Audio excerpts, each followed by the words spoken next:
En 20 años investigando un crimen sin resolver, las vidas van cambiando. Y lo mismo la ciencia forense. Años después, un microscopio de gran potencia y un perfil genético revelaron una pista en la que nadie había reparado antes.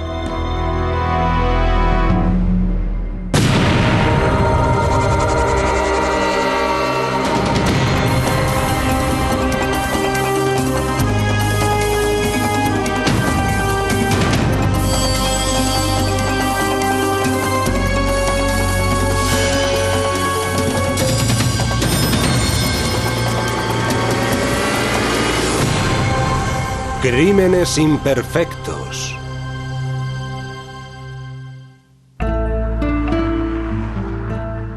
La cadena de supermercados Les era una parte importante de la comunidad en el pequeño municipio de Superior, Wisconsin.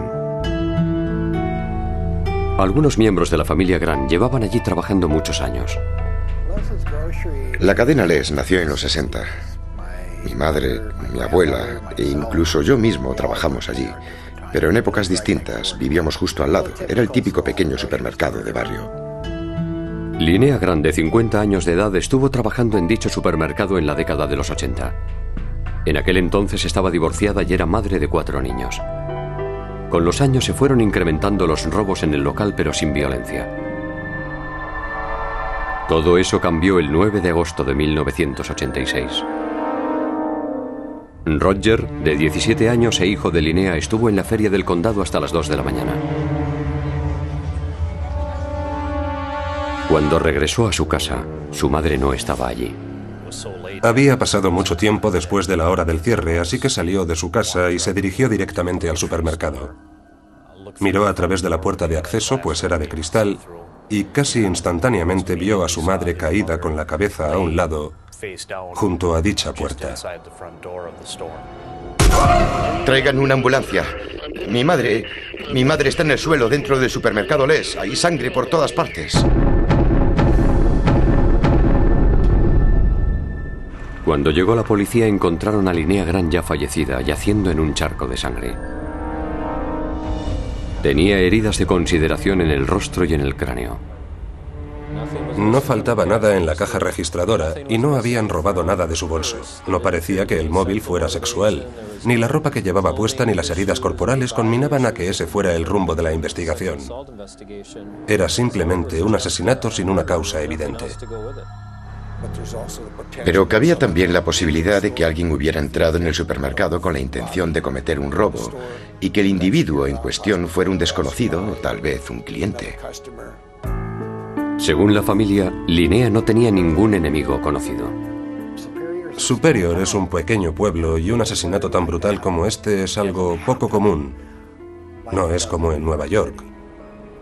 La policía de aquí no creo que tuviera mucha experiencia en tratar delitos de esa índole.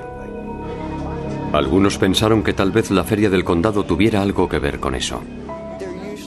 Generalmente hay un leve incremento de la criminalidad cuando tiene lugar la feria. Se registra una mayor incidencia de, por ejemplo, pequeños robos o delitos por el estilo. Supongo que es algo normal que pensaran que quizás el asesino fuera alguien de la feria.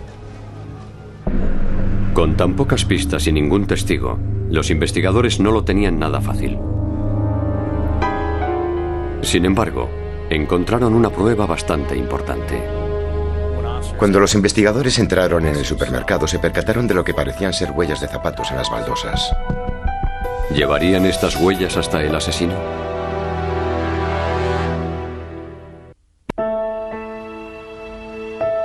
Linnea Grant llevaba una vida difícil. Estaba divorciada y era madre de 4 hijos, todos prácticamente criados por ella sola. Además, tenía que trabajar duro para proporcionarles una buena educación. Pero sus hijos rememoran el lado más alegre. Uno de mis recuerdos favoritos de mi madre se remonta a cuando yo tenía unos 8 años de edad. Ella se había puesto elegante, se había maquillado. Mientras ella salía de casa para meterse en el coche, yo estaba tumbado en el césped con una pistola de agua al lado. Entonces la cogí, apunté hacia ella y la empapé, estropeando su maquillaje y su peinado. Me sentí fatal. Pensaba que me castigaría por ello. Sin embargo, corrió a atraparme, me tiró al césped mojado, echó mano de la manguera del jardín Y entre risas y risas, acabamos los dos mojados. Lo que creía que iba a terminar mal, acabó siendo divertido. Tanto para la policía como para la familia, el horrendo asesinato de Linnea resultaba incomprensible.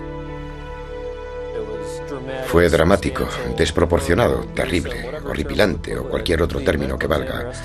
El médico forense calculó que le asestaron entre 15 y 30 golpes en la cabeza. Estaba claro que lo habían hecho con cierta saña. Otros tipos de asesinos raramente invierten tanto tiempo y esfuerzo en matar a alguien. De hecho, esta violencia generalmente indica una relación entre la víctima y el asesino.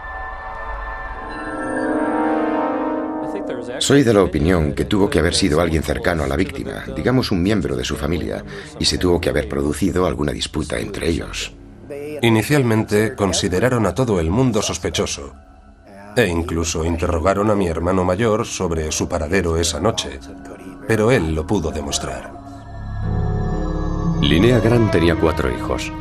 Roger, de 17 años y que fue el que encontró a su madre muerta, era el único que aún vivía con ella. Los otros 3 hijos de Linnea pudieron corroborar sus respectivas coartadas la noche del crimen.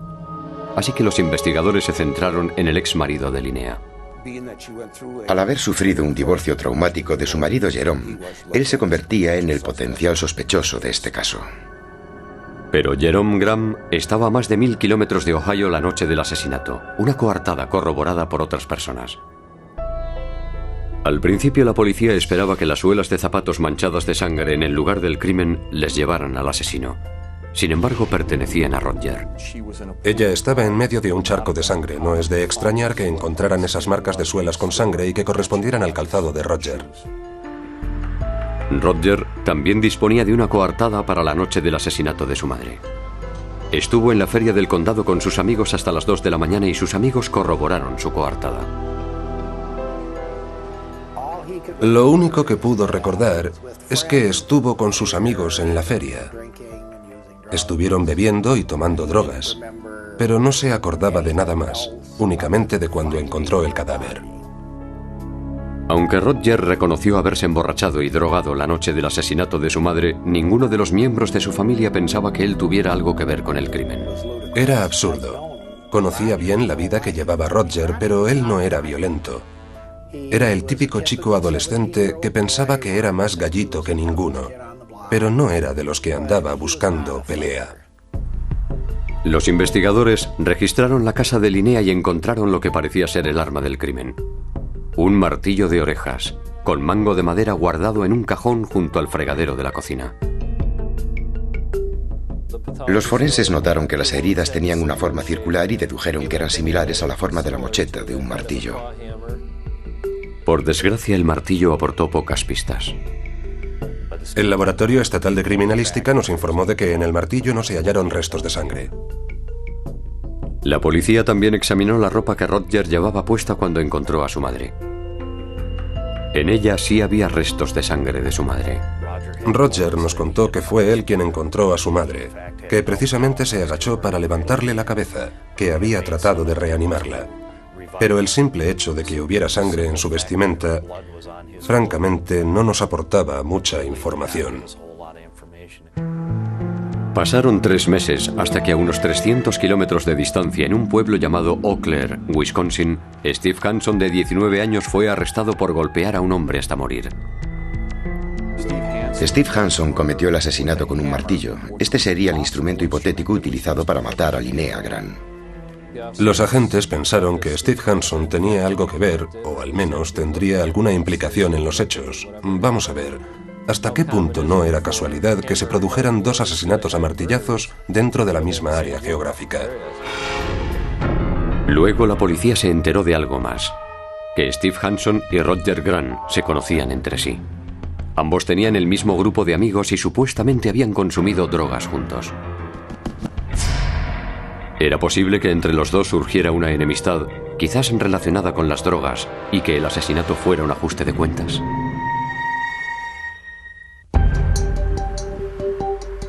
La policía estaba investigando 2 crímenes atroces en Wisconsin, ambos llevados a cabo con un martillo. Steve Hanson, de 19 años, fue arrestado por el crimen de Eau Claire y finalmente confesó. Sin embargo, negó tener algo que ver en el asesinato de Linnea Grant, en Superior, a unos 300 kilómetros de distancia. También dijo tener una coartada que fue comprobada. Cuando se juntó con Roger Grant y se relacionó con gente del municipio, era cuando aún vivía en Eau Claire. No pudo haber estado en Superior al mismo tiempo que se produjo el asesinato de Linnea Grant. Sin sospechosos y sin un móvil aparente, el caso estaba en un punto muerto. A nivel personal era frustrante.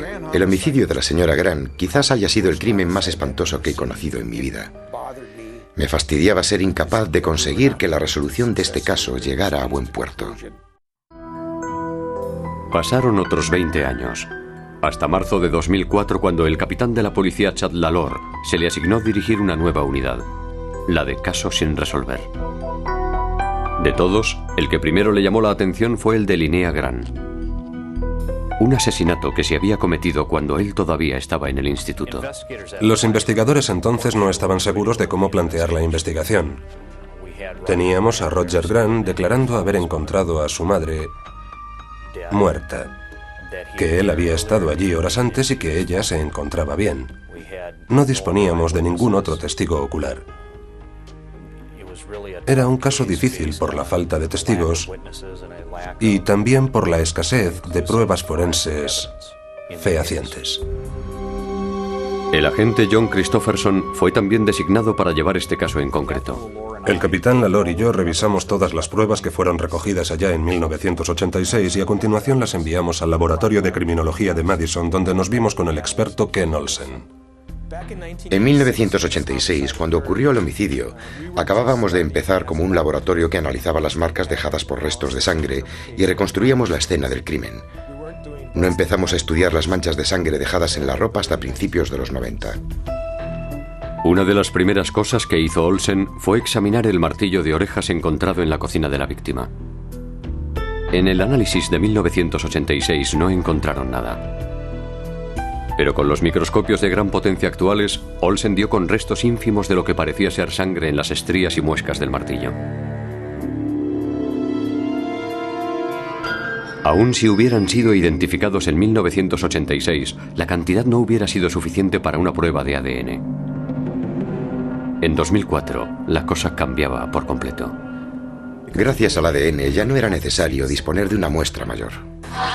La mancha fue identificada como sangre humana, y el test del ADN proporcionó a los investigadores la primera prueba importante.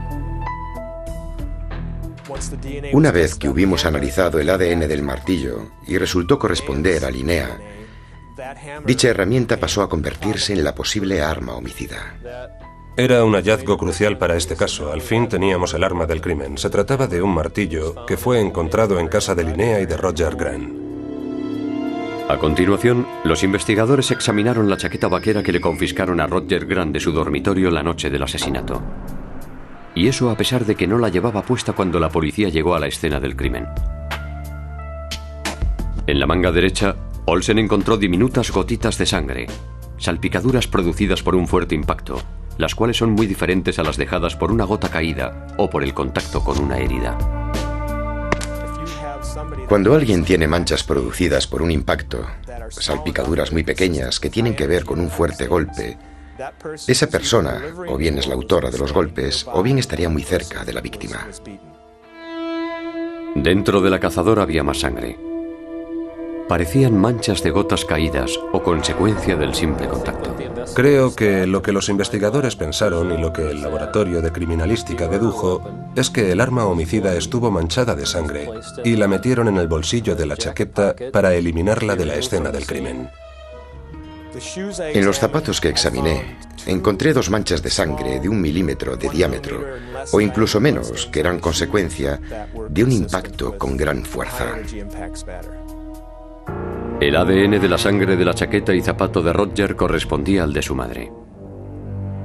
Una persona con esa clase de pruebas tuvo que haber estado allí, haber participado o quizás estar muy cerca de la escena del crimen cuando este tuvo lugar.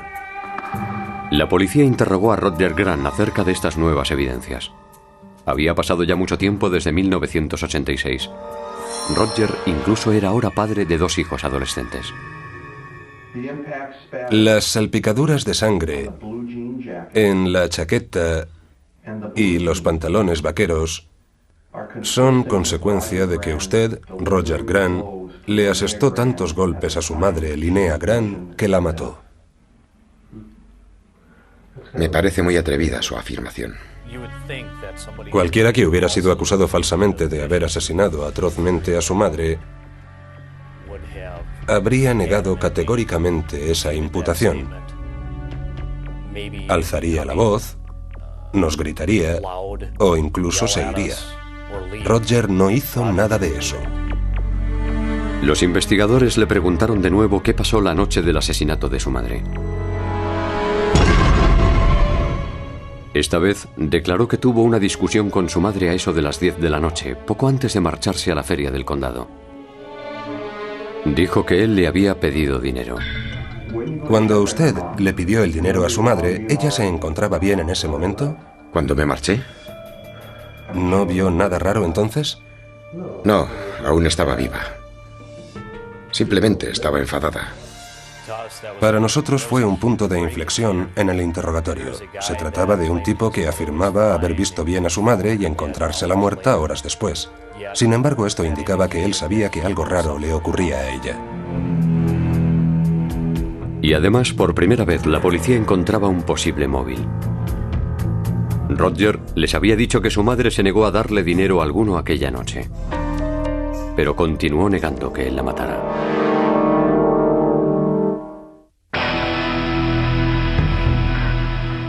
Las nuevas pruebas de ADN y los avances en la ciencia forense revelaron qué pasó la noche del asesinato de Linnea Grant 20 años antes.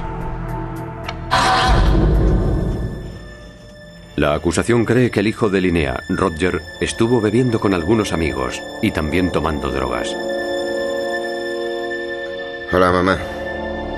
Roger admitió haber ido al supermercado hacia las 10 de la noche con el fin de pedirle a su madre algo de dinero para la feria del condado. La acusación cree que Linnea se negó, seguramente porque sabía que era para drogas y alcohol. Además, le prohibió que se llevara el coche de la familia.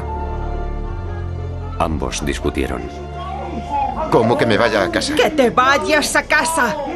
Roger perdió los nervios, cogió un martillo de una caja de herramientas y golpeó a su madre de manera repetida.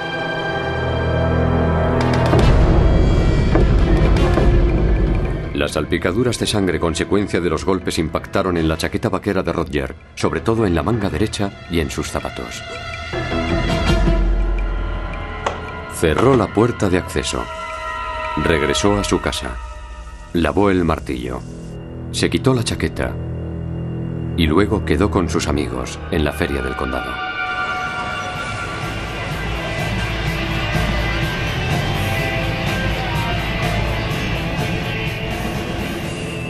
Cuando Roger volvió a su casa a eso de las 2 de la mañana, llamó a emergencias diciendo que había encontrado a su madre caída en el supermercado. Roger no andaba bien de la cabeza, no estaba en pleno control de sus facultades mentales. Era un irracional, un frustrado, un irresponsable bajo la influencia de las drogas.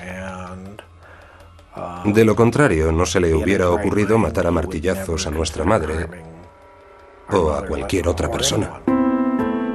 La ciencia forense avanzó mucho en 20 años, hasta el punto de poder identificar partículas microscópicas en la chaqueta y zapatos de Roger, además de en el martillo que él utilizó.